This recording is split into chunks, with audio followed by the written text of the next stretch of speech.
우리 기독교의 최대의 자랑이 있다고 한다면 십자가와 부활입니다. 그리고 또 한 가지 빈 무덤이 있다고 하는 사실입니다. 이 빈 무덤, 다른 그 종교인들은 자기들의 그 교주를 이렇게 숭상하는데 빈 무덤이라기보다는 큰 무덤을 이렇게 만들어 놓고 그것을 과시하며 또 때마다 시마다 이렇게 순회하면서 그 무덤을 자랑합니다. 근데 우리 기독교는 빈 무덤을 어떻게 보면 자랑합니다. 빈 무덤. 이 빈 무덤이 주는 의미가 얼마나 큽니까? 바로 기독교는 바로 생명의 종교라고 하는 것을 입증해 주고 있습니다. 사망의 권세를 깨뜨리고 고난을 극복하고 승리한 이 믿는 자에게 생명을 주는 종교라고 하는 것이 빈 무덤 속에서 입증이 되는 겁니다. 다른 교주들은 큰 무덤을 만들어 그 안에 이제 오랜 세월이 지나가며 흙으로 재로 이렇게 변했지만 우리 뼈가 남아있지만 예수님의 무덤은 아무것도 없습니다. 빈 무덤. 바로 우리에게 그 생명을 주고 또 바로 성경 말씀이 진짜라고 하는 것을 우리에게 보여주고 있습니다. 예수님의 그 빈 무덤, 우리 기독교인들에겐 위로가 되고 또 바로 생명의 종교라고 하는 걸 입증해 주고 있고 또 우리가 이 예수님의 빈 무덤은 많은 성도들에게 하늘의 소망을 안겨다 주는 겁니다. 사람이 죽음으로 끝나는 것이 아니라 죽은 이후에는 영원한 세계가 있고 하늘에 소망이 있다고 하는 것을 우리에게 보여주고 있습니다. 하지만 사실 이 빈 무덤을 우리가 믿는다, 쉽지가 않습니다. 인간적으로 생각하면, 이성적으로나 과학적으로나 이 상식적으로 생각하면 사람이 죽으면 그냥 끝장이 나고 또 분명히 무덤에 갇혀서 이제 물론 이 육신이야 흙이 되고 한 줌의 재로 돌아가지만 뼈는 또 남을 수 있고 또 흔적이 오랜 시간이 흘러도 남을 수가 있습니다. 그러나 빈 무덤, 그러나 분명히 우리 예수 그리스도께서 성경대로 죽으시고 사흘 만에 부활하셔서 그 말씀한 대로 거기 부활하셨기 때문에 예수님의 무덤이 빈 무덤입니다. 이 예수님이 부활하셨다는 것에 대해서 믿지 않는 사람들이 얼마나 많이 있습니다. 여러 가지 설들이 많이 있죠. 이 설들이 환상설, 이건 뭐냐, 이 주변이나 예수님의 제자들 예수님 부활할 거다 너무나 사모하고 또 사모하고 그러다 보니까 환상에 불과하다는 거죠. 부활 안 했는데 부활한 것처럼 보여졌다는 거죠. 환상에. 또 이 도적설 있지 않습니까? 예수님 제자들이 훔쳐가고 도둑질 해놓고 예수님 부활했다고 선포했다는 거죠. 그것도 말도 안 되는 얘기죠. 또 어떤 가사설이 있습니다. 예수님 십자가에 죽은 게 너무 기절해서 죽은 거지 가사 상태에 있다가 다시 살아났다는 겁니다. 이런 것들이 왜 이런 이설들이 나타납니까? 성경을, 예수님 하신 말씀을, 하나님의 능력을 믿지 않기 때문에, 신뢰하지 않기 때문에 이런저런 얘기들, 이설들이 나타나고 있는 겁니다. 하나님의 초자연적인 능력으로 얼마든지 죽은 자를 다시 살리실 수 있고 살아나게 할 수가 있는 것입니다. 우리가 아는 바대로 하나님께 세상을 창조하실 때 무에서 유로 창조했지 않습니까? 첫날부터 이 여섯째 날, 마지막 날은 특별히 우리 인간을 만들 때 흙으로 만드셨고 또 그 흙에 우리 생기를, 하나님의 생기를 불어넣을 때 그게 바로 네피시아야, 바로 우리 인간이 되었다는 것입니다. 하나님은 하실 수가 있어요. 우리 인간으로는 할 수 없지만, 가령 이제 아브라함에게, 특별히 먼저 사라에게 하나님이 말씀했죠. 아브라함이 99세 될 때 앞으로 너에게 아들을 줄 거다. 그러니까 인간적으로 생각하면 다 끝난 그런 상황인데 하나님이 분명 1년 후에 아들 줄 거라는 거죠. 그때 사라가 어떻게 했습니까? 그 얘기, 천사 얘기를 듣고 비웃었습니다. 어떻게 이 나이에 노인네가 무슨 아기를 낳을 수가 있겠느냐. 끝나버린 건데. 그런데 어떻게 했습니까? 하나님의 약속의 말씀대로 1년 후에 하나님께서 아브라함 부부에게 이삭을 선물로 준 겁니다. 바로 예수님의 부활도 마찬가지입니다. 그래서 이런 예수님의 이 부활의 사건, 빈 무덤의 사건을 있는 그대로 이 믿는 것이 얼마나 중요하다는 것을 잊지 말아야 합니다. 믿는 자. 예수님께서 도마에게 이제 예수님 부활한 것을 다른 제자들은 보고 믿었지만 도마에게 믿지 아니할 때 예수님이 뭐라고 그랬습니까? 일주일 후에 나타나서 도마야, 내 양 옆구리를 만져보라, 양손을 만져보라, 발자국 봐라. 그리고 난 다음에 예수님이 뭐라고 했습니까? 따라합시다. 믿는 자가 되라. 믿는 자가 되라고 그랬어요. 믿는 것이 굉장히 중요합니다. 하나님께서 말씀하시는 거, 예수님이 우리에게 주신 그 약속의 말씀 그대로 믿는 거, 이게 얼마나 중요한가. 바로 예수님의 부활. 왜 예수님이 부활하셨느냐? 믿는 자가 예수님처럼 부활할 수 있다는 것을. 그래서 이 부활절은 참 우리의 큰 의미가 있습니다. 인생의 죄 문제, 죽음 문제가 해결받은 날이 바로 부활절이다. 또 예수 그리스도가 구세주 하나님 아들 되심이 확실하게 예수님의 부활로 말미암아 입증된 날이 바로 부활절인 겁니다. 또 하나님의 약속이 확실하게 이루어진다고 하는 사실을 우리에게 보여준 날이 바로 부활절입니다. 또 우리 인간이 이 땅에 와서 어떻게 살아야 되는가, 또 살다가 어디로 가는가, 어떻게 되는가, 바로 이 부활, 예수님의 부활이 우리의 그런 메시지를 던져주고 있는 겁니다. 저는 목회 사역을 하면서 참 중요한 역할 중에 하나가 참 보람 있는 일이라고 그럴까요? 역할이기도 하지만 이 보람 있는 일은 마지막 우리 성도들의 그 임종을 지켜보고 또 마지막을 준비하고 하나님 앞에 가기 전 그 영광스러운 하나님 나라를 바라보며 준비하게 하는 일입니다. 그럴 때 오면은 언젠가 가서 꼭 기도해주면 기도 후에 또 하나님 앞에 참 영광을 바라보며 최후의 숨을 거두는 그런 분들을 참 많이 보았습니다. 그럴 때마다 이 목사된 그런 어떤 보람이나 기쁨을 많이 이렇게 느낍니다. 아마도 이 목회 수십 년 해가면서 어느 때는 1년에 우리 주변의 식구들이 하나님 앞에 가는 그런 경우가 한 7, 80명 되는 해도 있었고 4, 50명, 보통 한 50명, 아마 1000명 이상은 이렇게 주변의 마지막 최후를 이렇게 맞이하는 모습을 보았어요. 그런데 그 모습이 다 차이는 있지만 분명한 것은 참 이 죽음이라는 것이 무엇인가? 죽음은 홀로 가는 것이다. 자, 우리 인간이 참 유한한 존재라는 것, 죽음 앞에는 참 무력하다는 것, 죽음은 그래서 이별이고 슬픕니다. 그렇지만은 더 감사한 것은 뭡니까? 이 죽음 이후에 정말 주님이 다스리는 영원한 부활의 세계가 있고 하나님 나라 그 영원한 곳이 있다고 하는 그 소망이 얼마나 참 귀한가를 실감 있게 깨달을 수가 있는 겁니다. 저는 고린도후서 5장 1절 말씀을 참 성도들에게 유족들이나 혹은 세상 떠난 이후에 이 말씀을 나눈 경우, 세상 떠나기 전에도 어떤 말씀이 있습니까? 만일 땅에 있는 우리의 육신의 장막집이 무너지면 하나님이 지은 영원한 집이 손으로 지은 것이 아니라 하나님이 지은 영원한 집이 우리에게 있는 줄 아느니라. 하나님은 거짓말을 못하시. 그분이 뭐라고 그랬습니까? 땅에 있는 장막, 우리 육신의 장막집이 언젠가는 다 무너집니다. 그냥 끝나는 게 아니라 그런 다음에는 하나님이 지으신 영원한 집이 우리에게 있다는 것입니다. 여러분 그 사실을 믿으십니까? 그게 얼마나 중요한지 믿는 게 참 중요합니다. 거짓말 못하시는 우리 하나님 아버지께 이 땅에 우리의 삶에 제한적이고 유한하지만 분명히 육신의 죽음 이후에 하나님 아버지가 지은 영원한 집이 우리에게 있다. 그래서 바울은 로마의 시민권을 가지고 있지만 그는 그 로마 시민권을 자랑하지 아니하고 바로 빌립보서 3장 20절에 보면 오직 우리의 시민권은 하늘에 있는지라. 우리 주님이 거기서 기다리고 계시다. 오직 우리의 시민권은 하늘에 있다. 믿는 자.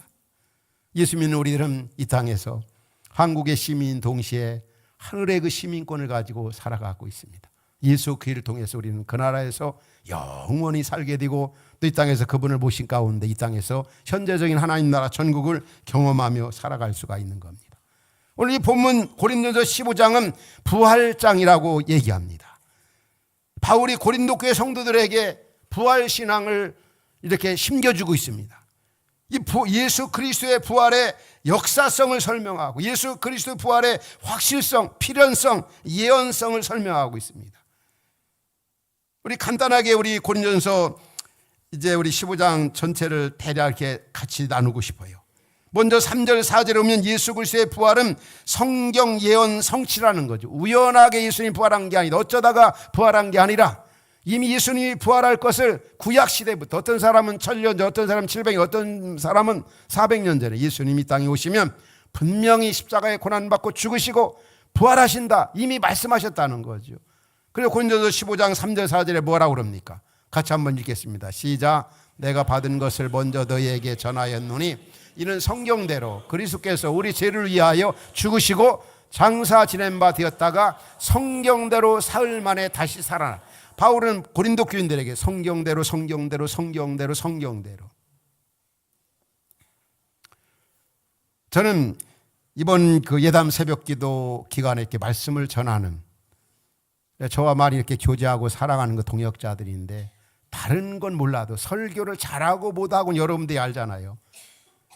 그러나 참 감사한 것은 성경을 많이 인용하고 성경대로 전하려고 하는 그런 그 동역자들의 모습을 보면서 참 감사했습니다. 이 성경 하나님 말씀이 이 설교에 있어서 핵심이요 주제를 이루어야 되는 거죠. 바로 성경대로, 예수님이 성경에 말씀한 대로 예수님이 십자가에 고난받고 성경대로 죽으시고 성경대로 부활하시고, 그러면 성경대로 우리도 영원히 살게 되고 성경대로 우리는 예비하신 하나님 나라 99%만 가는 게 아니라 100% 갈 수가 있다는 거죠. 왜? 성경 예언의 말씀이 뭡니까? 믿는 자는 영원히 산다. 우리가 잘 아는 요한복음 11장 25절 26절 예수님이 뭐라고 그랬어요? 나는 부활이요 생명이다. 나 믿으면 죽어도 산다.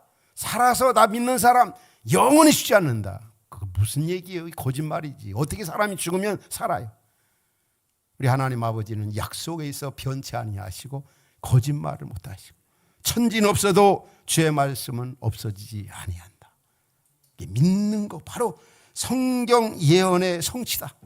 그래서 우리는 이 부활주의를 맞이하면서 부활하신 주님을 보면서 진짜 성경 말씀을 골라서 믿거나 성경 말씀을 믿지 않거나 성경 말씀 불순종하며 살아왔다 온다면, 이 부활주의를 맞이하면서 이제 더 성경을 사랑하고 성경 말씀 가까이 하고 성경 말씀 순종하고 성경 말씀 있는 그대로.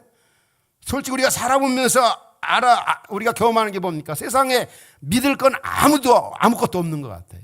제일 믿을 수 없는 게 누군지 아세요? 저는 저 자신이라고 생각을 해요. 아내도 남편도 부모도 자식도 선생도. 그러나 믿어야 살잖아요. 그러나 진짜 믿을 만한 분은 하나님의 말씀, 성경 이해, 우리 주 예수 그리스도 약속의 이해는 없다는 걸 우리가 살면서 경험합니다.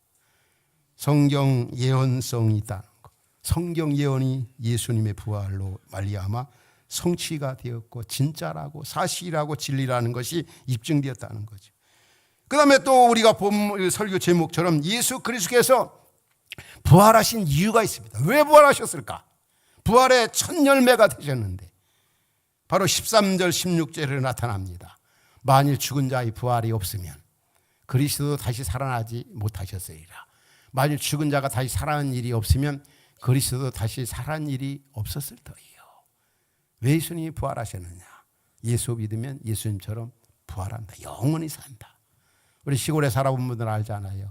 편이삭이나 보리이삭 하나가 이렇게 이 싹이 나오기 시작하면은, 이삭이 나오기 시작하면은 계속 다 덩달아 이렇게 나옵니다. 요즘에 벚꽃이 이제 만발하잖아요. 벚꽃이 이제 비가 오고 봉우리 졌을 때 언제 나오나 하지만 하나 이게 벚꽃이 피기 시작하면 아주 만발하게 되어지는 거예요. 예수님이 왜 부활하시느냐? 바로 예수님처럼 부활하면 예수님 같이 된다는 것. 그 부활이 2000년 전에 했던 거로 끝나버리는 게 아니라 예수님의 그 십자가 부활 나하고는 무슨 상관이 있어? 그러면 그런 거지가 아니라 예수님의 그 부활은 지속성이 있고 또 뿐만이 아니라 동질성이 있다는 거죠. 그게 바로 오늘날까지도 믿는 자에게 그대로 유효가 된다는 거죠. 그게 바로 끝나버리는 게 나와 상관이 없는 게 아니라 믿는 우리야. 그게 바로 예수님이 부활의 첫 열매가 되신 것은 예수 믿으면 우리 모두 다 부활할 수 있다. 영원히 살 수 있다고 하는 것. 그래서 부활주일마다 여러분과 같이 이렇게 이 말씀을 나눠요. 따라합시다. 예수님의 부활, 나의 부활, 우리의 부활, 믿는 자의 부활. 예수님 부활은 부활한 거지 나하고 무슨 상관이 아니라 예수님 부활은 믿으면 예수님처럼 부활한다. 믿는다. 우리도 공동체도 그렇게 부활해서 영원히 그 영원한 곳에서 산다는 것이죠. 바울은 이 고린도 교인들에게 뭐라고 얘기합니까? 만일에 예수께서 성경대로 십자가에 고난받고 죽으시고 부활하지 않았다고 한다면 바로 14절 17절에 이렇게 말합니다. 뭐라고 말하죠? 그리스도께서 만일 다시 살아나지 못했으면 우리가 전도하는 것도 헛되고 우리의 믿음도 헛것이고, 그 다음에 또 17절에 같은 말씀 나오는, 그리스도께서 다시 살아나는 일이 없으면 너희 믿음도 헛되고 너희가 여전히 죄 가운데, 죄 문제도 해결되지 않고 죽음 문제도 해결되지 아니하고. 그러면 19절에서는 이렇게까지 표현하죠. 뭐라고 그럽니까? 15장 19절에 보면은, 만약 그리스도 안에서 우리 예수 믿는 사람들이 바라는 거, 보이는 거, 이 땅에 있는 게 전부뿐이라면 우리 예수 믿는 사람들이 제일 불쌍한 사람이다. 맞아요? 틀려요? 아니에요. 자, 예수 믿고 믿는 거를 그냥 끝나버린다, 이상해서 사는 끝나버린다면 여러분 예배할 필요도 없고 여기 이 자리에 나올 필요도 없고 또 여러분들 교회 다닐 필요도 없다는 거죠. 우리가 왜 예수 그리스도를 구주로 믿는가? 그분이 주시는 평안과 기쁨과 만족감도 있지만 그분이 주시는 영원한 생명과 더 나아가 우리에게는 영원한 세계가 있다고 하는 사실이에요. 그 예수 그리스도의 부활이 성경대로 고난받고 죽으시고 부활하셨는데 그 부활로 말이야 우리에게 안겨다 준 이 축복이 얼마나 큽니까? 그분이 주시는 평안, 그분이 주시는 은혜, 그분이 주시는 능력, 그분이 주시는 영원한 생명, 그분이 주시는 하늘의 그 영원한 소망, 제 문제, 죽음 문제 다 해결받고 그분이 가져다 준 그 축복이 얼마나 큰가. 오늘 이제 15장 20절로 22절에 오면은 부활의 그 첫 열매가 되셨는데 마치 예수 그리스도의 죽은 자 가운데, 계속 한번 보십시오. 22절 보면은 뭐라고 합니까? 한 사람, 아담 안에서 모든 사람이 죽은 것 같이 그리스도 안에서 모든 사람이 삶을 얻으리라. 아담 한 사람으로 말해 이상의 사망이 왔죠. 그런데 제2 아담 예수 그리스도로 말미암아 영원한 생명이 우리에게 주어졌다는 것입니다. 한 사람 범죄로 사망이 왔고 한 사람 순종으로 십자가에 고난받고 죽으시고 부활하심으로 말미암아 모든 믿는 자가 살게 되었다는 겁니다. 그러니까 이제 고린도 교인들은 뭐라고 그럽니까? 이 37절부터 보면은 예수님 그럼 부활했다. 그건 그냥 믿겠다. 믿을 만하다. 뭐 예수님 부활했다니까 하나님이니까 그럴 수 있지. 그렇지만 30절에 뭐라 합니까? 어떻게 그러면은 30절 뭐라고 그럽니까? 누가 묻기를 죽은 자들이 어떻게 다시 살아나며 어떠한 몸으로 오느냐. 여러분, 죽은 사람들이 어떻게 살아날 수가 있어요? 어떻게 다시 그들이 올 수가 있겠습니까? 근데 그때 바울은 뭘 예를 듭니까? 36절에 오면은 어리석은 자요, 내가 뿌리는 씨가 죽지 않으면 살아나지 못하였고, 우리가 봄이 되어 이제 벼씨라든지 혹은 씨앗을 뿌립니다. 씨 종자를 할 때는 아주 가장 좋은 것. 왜 그렇습니까? 그게 낭비가 되고 땅에 뿌려져 썩으면 그 바대로 아주 나중에 좋은 싹이 나고 좋은 그 열매, 아름다운 열매가 맺기 때문에. 그러나 그 씨앗이 죽지 아니하면 싹이 트고 움이 터서 열매를 맺을 수 없어요. 이 생명의 신비. 여러분, 우리가 식물을 길러보면 알죠. 생명의 그 신비가 얼마나 놀라운가. 옛날 한번 들은 얘기가 있어요. 강원도 어느 한 지방에서 누가 이제 그 벼타작을 하다가 벼씨가 눈에 이렇게 들어갔습니다. 그런데 이 눈에 들어갔는데 그 빼내기가 너무너무나 어려워요. 할 수 없이 이제 시골에서 고생하다가 며칠 후에 이제 병원에 갔습니다. 그 벼씨를 뺐는데 싹이 얼마나 눈 속에서 길게 났던지 참 빼느라고 힘들었다는 거죠. 이 생명이 있기 때문에 그런 겁니다.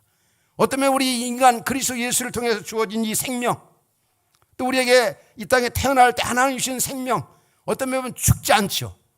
우리가 한 줌의 흙을 한 줌의 채로 돌아가지만 마치 이제 오늘 또 예배 후에 우리 권사님들이 여러분들에게 결안을 만들어서 부활의 어떤 상징적인 의미로 어떻게 보면 죽은 그런 결안이죠. 그렇지만 이 결안이 이제 닭이 낳았을 때 어떻습니까? 보이지 않지만 생명이 있습니다. 닭이 그 알을 품고 있을 때 이제 거기에서 병아리가 생기고 또 이제 알이 이제 풍겨질 때 거기에서 생명이 탄생되는 걸 볼 수 있습니다. 바로 바울은 고린도 교인들에게 부활을 그렇게 설명하고 있습니다. 마치 한 씨앗이, 한 새싹이, 한 씨앗이 이제 자라서 싹이 트고 가지가 있고 열매 맺는 것처럼 우리 죽은 자의 부활도 마찬가지다. 한 줌의 흙으로 돌아가지만 그리스도 예수를 믿는 자는 영원한 생명을 소유하게 된다. 그럼 부활하게 되면 어떻게 되느냐? 바로 42절 이하를 보면 그런 말씀입니다. 썩지 아니할 것이 뭡니까? 죽은 자의 부활도 그와 같으니 썩을 것으로 신고 썩지 아니할 것으로 다시 살아나며, 또 43절에 오면은 욕된 것 신고 영광스러운 것 다시 살아나며, 약한 것 신고 또 강한 것으로 다시 살아나며. 다시 한번 정리한다면 우리가 부활하면 어떻게 될까? 썩지 않을 몸으로, 영광스러운 몸으로, 죽을 것이 죽지 아니할 것이고 강한 몸으로, 아주 온전한 몸으로, 확실한 몸으로, 영화로운 몸으로, 아주 신령한 몸으로. 오늘 본문도 그렇게 말씀하고 있잖아요. 52절 이하를 보면은 나팔 소리가 나며 죽은 자들이 썩지 아니할 것으로 다시 살아나고 우리도 변화되리라. 이 썩을 것이 반드시 썩지 아니할 것을 입겠고 이 죽을 것이 죽지 아니함을 입으리로다. 여러분 그렇게 믿습니까? 이게 너무 추상적인 얘기고 관념적인 얘기고 정말 우리가 이성적으로 받아들여지기가 어렵죠. 그러나 우리 하나님 아버지가 말씀하는 거고 우리 하나님 아버지께서 그리스도 예수를 믿는 우리에게 약속하는 것이기에 정말 100% 우리가 받아들일 수가 있는 거예요. 왜? 그분은 전능하시고 전지하신 그런 분이기 때문에 아주 온전한 몸으로, 강한 몸으로, 완전한 몸으로. 혹간에 어떤 분들은 지금 내가 무릎이 아파 죽을 지경인데 부활해도 나중에 이렇게 무릎이 아픈 모습으로, 또 허리가 구부러졌는데 나중에 부활해도 허리가 구부러지게 이렇게 부활합니까? 또 눈이 안 좋은데 그 눈이 안 좋은 모습 부활합니까? 오늘 본문은 뭐라고 말씀합니까? 완전한 몸으로, 온전한 몸으로, 강한 몸으로, 신령한 몸으로, 영화로운 몸으로 주와 같이 되어지게 된다.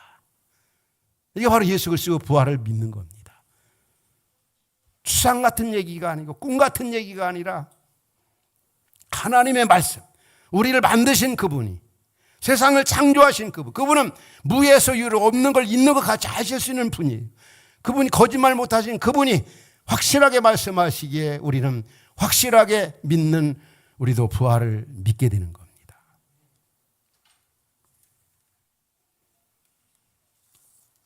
그러면 결론적으로 우리가 그럼 이 땅에서 어떻게 살아야 될까요? 예수 그리스도의 십자가의 고난과 죽음과 부활을 통해서 우리에게 영원한 생명을 안겨다 주셨으니 우리는 어떻게 살아야 될까? 우리는 적어도 이 죽음에 대해서 우리는 두려워할 필요가 없습니다. 여기에서 우리는 해방을 받은 겁니다. 자유함을 얻게 되어진 겁니다. 그래서 바울은 오늘 본문 57절 58절에 뭐라고 그럽니까? 뭐라고 그랬죠? 같이 읽겠습니다. 우리 주 예수 그리스도로 말미암아 우리에게 승리를 주시는 하나님께 감사하는 거다. 그 다음에 두 번째 뭐랍니까? 그러므로 내 사랑 형제들아 견실하여 흔들리지 말라. 그리고 항상 주의 일에 더욱 힘쓰는 자들 되라. 이는 너희 수가 주 안에 헛되지 않음인 줄 알미니라. 정리한다면 그렇습니다. 이제 부활신앙을 가진 자는 죽음에 대해서 두려워하지 아니하고 감사하며 살아가야 되죠. 그리고 주님이 말씀하신 그 말을 그대로 믿는 자로 살아가야 되고, 또 부활의 이 소망을 모르는 사람들에게 이 부활의 이 기쁨을 전하는 자로 살아야 되고, 무엇보다도 더욱더 주의 일에 힘쓰는 자들 되라. 이전보다 오늘 부활주일에 부활의 주님을 만나면서 더 그 나라를 위해 살고 그 영광을 위해 살고 하늘의 영광을 생각하며 이 땅에서 정말 남을 위해 이웃을 위해 살아야 되겠다고 하는 다짐과 결심이 오늘 부활주일을 맞이한 우리에게 부활의 산 소망을 안겨준 주님 앞에 감사하며 이런 각오와 다짐을 가지고 부활신앙으로 승리하는 우리 성도 여러분 모두가 될 수 있기를 주의 이름으로 축원합니다. 우리 기도하시겠습니다. 우리 주신 말씀 붙잡고 기도합시다. 우리